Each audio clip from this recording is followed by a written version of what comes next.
Weather Service in San Diego has issued a required weekly test for the following areas in extreme southwestern California: Orange County, Riverside County, San Bernardino County, San Diego County, and the coastal waters from San Mateo Point to the Mexican border and out 60 nautical miles, including San Clemente Island. A test signal was broadcast to test the public warning system. The test is normally conducted between 10 a.m. and noon each Wednesday, weather permitting.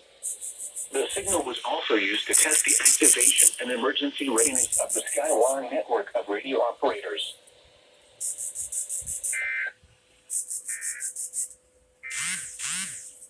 Excessive heat warning for the following area. In California, San Diego County Mountains, excessive heat warning remains in effect until 8 p.m. PDT Thursday.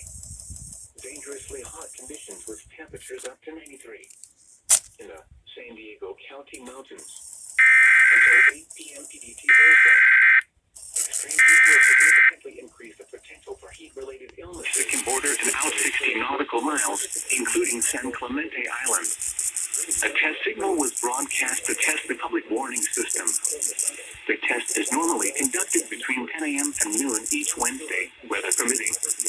The signal was also used to test the activation and emergency readiness of the Skywire network of radio operators.